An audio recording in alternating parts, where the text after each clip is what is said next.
నా ఎక్వేరియం లో ఫిషెస్ ఎలా ఉన్నాయని ఒకరైతే నాకు మెసేజ్ చేశారు.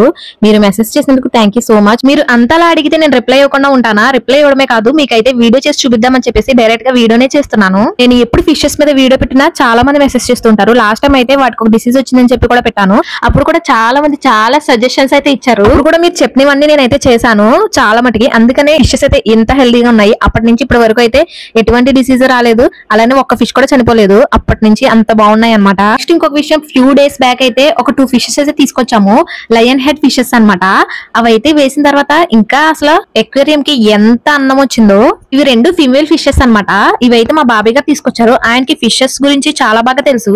సో ఏ ఫిష్ అయినా తెచ్చే ముందు అయితే ఆయన అయితే కనుక్కుంటాము అసలు ఏదైతే మంచిగా ఉంటుంది అని చెప్పేసి. సో అందుకే ఆయన అయితే తీసుకుని వచ్చారు ఈ ఫిషెస్. మా ఫిషెస్ మీద అయితే మీరు అందరూ చాలా కేరింగ్ చూపిస్తున్నారు. అలానే ఇంకా ఏమైనా వీటి గురించి చెప్పాలి అనుకుంటే మీరైతే మెసేజ్ చేయొచ్చు. నేనైతే వాటిని ఖచ్చితంగా అయితే వీటి మీద ప్రయోగిస్తాను. వీడియో నచ్చితే లైక్ చేసి సబ్స్క్రైబ్ చేసుకోండి.